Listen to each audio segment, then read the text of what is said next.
Hi, I'm Nadine. I've been married to my husband Marcus for 4 years now, and we have a beautiful 6-month-old daughter named Emma. Life was pretty good until his sister Rachel decided that our family gatherings needed her special brand of chaos. Nadine, you're holding her wrong again, Rachel said, walking into my living room like she owned the place. That's not how you support a baby's head. Rachel, I've been doing this for 6 months now, I replied, adjusting Emma in my arms anyway. I think I know how to hold my own daughter. Well, clearly not as well as I would. I raised 3 kids, remember? You're still figuring things out. Marcus walked in from the kitchen carrying snacks. Hey, Rach, can you maybe not criticize my wife the second you walk in? I'm just trying to help, Marcus. Someone needs to show her the right way. The right way? I'm Emma's mother, Rachel, not you. She rolled her eyes dramatically. You're so sensitive, I'm just offering advice. My best friend Jenna arrived 20 minutes later for our planned play date. She took one look at Rachel hovering over me and whispered, "Is she doing the thing again?" "Always," I muttered back. "Nadine, you really should be feeding Emma more often," Rachel announced loudly. "She looks thin." "She's perfectly healthy. The pediatrician said so last week." "Pediatricians don't know everything. A mother's instinct—" "I am her mother, Rachel." Jenna stepped forward. "Hey, Rachel, maybe you could help Marcus in the kitchen. I'm sure he'd appreciate it." "I'm fine here, thanks. Someone needs to supervise." "Supervise? Seriously?" My voice was rising now. Marcus intervened. "Rachel, that's enough. Nadine's doing great with Emma." "You always take her side," Rachel snapped at him, "because she's my wife and Emma's mother." The tension was thick when Marcus's mother, Patricia, arrived an hour later. Rachel immediately cornered her. "Mom, you need to talk to Nadine about proper baby care. She's not listening to me." Patricia looked uncomfortable. "Rachel, honey, Nadine seems to be doing just fine." "Fine? She's ruining that baby with her inexperience." "Rachel!" Marcus's voice was sharp. "That's my daughter you're talking about." I stood up, still holding Emma carefully. "You know what? I think you should leave, Rachel." "Leave? This is my family. And this is my house. You've done nothing but criticize me since you got here." Rachel's face turned red. "You can't kick me out. Marcus, tell her she can't kick me out." "Actually, Rach, I think that's a good idea," Marcus said quietly. "You've crossed a line." "Crossed a line? I'm trying to help. By insulting my wife constantly? That's not help." Rachel grabbed her purse, her hands shaking with anger. "Fine, but don't come crying to me when something happens to that baby because you didn't listen. Get out, Rachel." My voice was calm, but firm. She stormed toward the door, then suddenly turned back. "You're keeping my niece from me." "You're pushing yourself away from her," I replied. As she reached for the door handle, Patricia spoke up. "Rachel, you really should apologize." "Apologize? For caring about my niece?" "For disrespecting Nadine in her own home." Rachel laughed bitterly. "Of course you'd side with her, too. Everyone always does." She slammed the door so hard that Emma started crying. I bounced her gently, soothing her. Jenna put a hand on my shoulder. "That was intense." She's been like this since Emma was born. Always criticizing, always hovering. "Has she always been this controlling?" Patricia asked, looking genuinely concerned. "It's gotten worse," Marcus admitted. "Way worse." "Someone needs to set boundaries with her," Jenna said. "I just did," I replied, still calming Emma. "And something tells me she's not going to take it well." Marcus pulled out his phone, frowning. "She's already texting me. Says we're going to regret this." "Regret what? Standing up for ourselves?" The phone buzzed again, and again. 15 messages in 2 minutes, Marcus said, his face pale. "This isn't normal." The messages didn't stop. By the next morning, Rachel had sent 47 texts to Marcus and started calling repeatedly. "Marcus, please, I just want to see Emma," her voicemail said. "I'm sorry if I upset Nadine. Let me come over." "Don't respond," Jenna advised when I called her. "She needs to cool off." "But what if she just shows up?" "Then you don't answer the door. Simple as that." But it wasn't simple. 3 days later, Rachel appeared at our doorstep at 7 in the morning. "Marcus!" Open this door right now! She pounded hard enough to wake Emma. I looked through the peephole. She's not leaving. Marcus sighed heavily. I'll talk to her outside. No, I'm coming with you. We stepped onto the porch, and Rachel immediately tried to push past us. Where's Emma? I need to see her. Rachel, you need to calm down, Marcus said, blocking her path. Calm down? You're keeping me from my niece. That's kidnapping! That's not what kidnapping means, I said evenly. And Emma's inside sleeping. I have a right to see her. Actually, you don't. Jenna's voice came from behind Rachel. She'd arrived without us noticing. Legally, you have zero rights to someone else's child. Rachel whirled around. Who asked you? I'm just stating facts. You're harassing them. Harassing? I'm family. Marcus stepped forward. Family doesn't act like this, Rachel. The constant criticism, the messages, showing up uninvited. I was invited. We always have Sunday dinners. We canceled Sunday dinner this week. I told you that. You can't cancel me out of the family. Patricia's car pulled up then, and she got out looking exhausted. Rachel, I got your messages.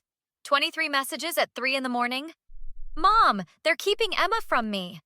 They're trying to set boundaries, which you clearly don't respect. You're supposed to support me. Patricia looked at us apologetically. I'm sorry. She called me hysterical, saying you'd banned her from seeing Emma forever. We just asked for some space after how she behaved, I explained. Space? I don't need space. I need to see my niece. Marcus's phone buzzed. Now she's posting on social media about this. What? I grabbed his phone. Rachel had posted a long rant about being cruelly separated from her niece by her controlling sister-in-law. Rachel, delete that post, Marcus demanded. No, people need to know what you're doing. We're not doing anything except protecting our peace and our daughter. Protecting her from what? From me? I'd never hurt her. Jenna pulled out her own phone. I'm screenshotting all of this, just in case. In case of what? Rachel's eyes narrowed. In case we need documentation, I said quietly. Documentation? You're going to what, take me to court? She laughed, but it sounded slightly hysterical. If necessary, Marcus said. That's when Rachel's expression changed from angry to something darker. You don't want to do that, Marcus. You really don't. Is that a threat? Jenna asked sharply. It's a warning. Family doesn't sue family. Patricia looked horrified. Rachel, what are you saying? I'm saying they should think very carefully about their next move. Mom, can you please take her home? Marcus asked. Come on, Rachel. Let's go talk about this calmly. I don't want to go. I want to see Emma. As Patricia tried to guide her away, Rachel planted her feet. I'm not leaving without seeing my niece. You need to go, Rachel, I said firmly. Now. Make me. Marcus pulled out his phone again. I will call the police if you don't leave our property. Rachel's face contorted with rage. You wouldn't dare. Try me. Finally, Patricia managed to pull her toward the car. But as they walked away, Rachel shouted back, This isn't over! Not by a long shot! After they left, Jenna turned to us. You two need to document everything. Every message, every call, every visit. You think it's going to get worse? I asked. I think she just threatened you in front of witnesses. Yes, it's going to get worse. Marcus wrapped his arm around me. Maybe we should talk to a lawyer.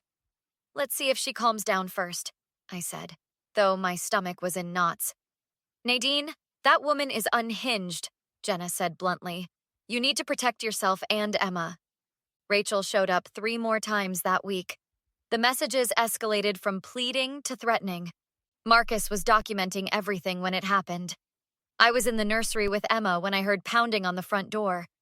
Nadine, open up right now! Marcus went to handle it. Rachel, I told you to stop coming here. Where is she? Where's my niece? You need to leave. Not until I see Emma. I heard footsteps running through the house. Rachel burst into the nursery. There you are! Give me that baby! Rachel, get out! I clutched Emma tighter. Marcus appeared behind her. Rachel, this is breaking and entering! Jenna emerged from the bathroom. What's happening? She forced her way in, I said, backing away. Give me Emma!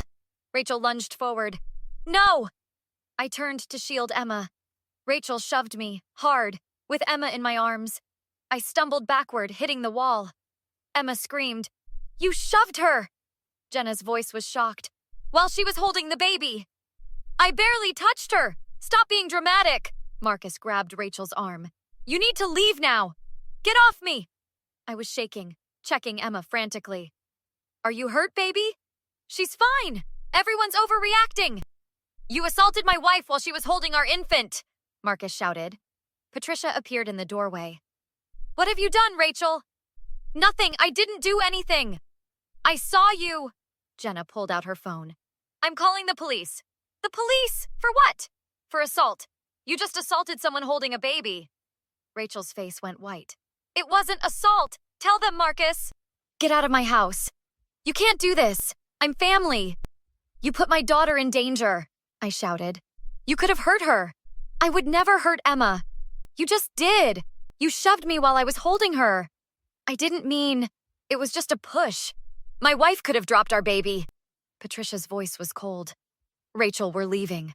"Mom, it was an accident. You shoved a woman holding an infant. There's no excuse." Sirens wailed outside. Rachel's eyes widened. "Don't let them arrest me! Marcus, please!" "You should have thought of that before."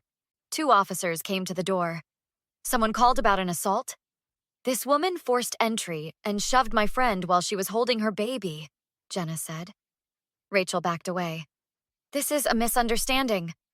"Ma'am, we need statements from everyone," the officer said calmly. "Don't make this worse," Patricia warned her daughter. "How could it be worse?" "You could resist arrest," the officer said. "I wouldn't advise it." The police separated us for statements. Marcus and I explained the escalating harassment, the forced entry, the assault. "We have documentation of weeks of harassment." Marcus showed his phone. "I screenshotted everything," Jenna added, "including her threatening social media posts." In the kitchen, Rachel was crying. "I just wanted to see my niece." "You forced entry and endangered an infant, ma'am," the officer said.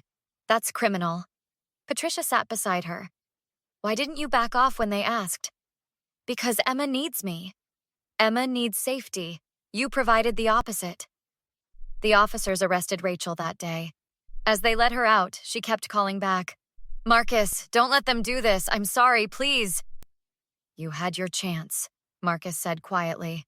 "I'll do better. Just give me another chance." "No," I said firmly, still holding Emma. "You don't get to endanger my daughter and call it love." We met with lawyer Mr. Davidson 2 days later. "You have more than enough for a restraining order," he said, reviewing our evidence. "The assault alone is sufficient." "How long does this take?" Marcus asked. "Emergency order today. Permanent hearing next week." The courtroom was tense. Rachel showed up with her lawyer, still believing she could explain it away. "Your Honor, my client simply wanted to see her niece," Rachel's lawyer began. Judge Morrison looked unimpressed. "By forcing entry and committing assault?" "It was a misunderstanding." "Miss Carter," the judge addressed Rachel. "You shoved a woman holding an infant, then sent threatening messages. Do you understand the severity?" Rachel stood. "Your Honor, please. Emma is my niece. I love her. I'd never actually hurt her." "But you did. By putting her at risk. Sit down." "Just let me see her sometimes. I'll do better." "Your actions prove you're a danger to this family. Restraining order granted for 2 years. No contact with the respondents or their child." 2 years? But she's my niece. She's their daughter. You've lost the privilege of being in her life. This isn't fair. What's not fair is endangering a baby. We're done here. Rachel kept protesting. "Marcus, please, don't do this. I'm your sister." Marcus stood. "You stopped being my sister when you put my daughter at risk." "I didn't mean to." "But you did. That's what matters." Outside, Patricia approached carefully. "I support this decision. Rachel needs help I can't give her." "Thank you for testifying," I said. "She's my daughter, but what she did was wrong. Emma deserves safety." "We don't blame you," Marcus assured her. Mr. Davidson joined us. "If she violates the order, it becomes permanent plus jail time." 6 months passed. Rachel tried reaching out through friends twice. We reported each violation. One evening, Marcus and I watched Emma sleep peacefully in her nursery. Think she'll ever understand why we did this? He asked. When Emma's older, we'll explain. Sometimes love means boundaries, even with family. Especially with family. Your mom wants to visit this weekend. Without Rachel? She promised. Rachel's in therapy now. Good, but it doesn't change what happened. Emma stirred, and we held our breath until she settled. We did the right thing, Marcus said. I know. I just wish it hadn't come to this. Rachel made her choices. We chose Emma's safety. And we'd do it again. Every single time. We sat watching our daughter sleep in the peace we'd fought to protect. Some relationships aren't meant to be saved. Some people don't deserve second chances when they've proven they'll waste them. Family doesn't mean accepting abuse or endangering your child. It means protecting the family you built and refusing to compromise their safety for anyone's feelings, even family. We learned that the hard way, but Emma will grow up knowing her parents put her first, always. Have you ever had to get a restraining order against a family member? How did you handle the aftermath? Share your story in the comments below, and don't forget to like and subscribe for more real-life stories about standing up for yourself and your loved ones.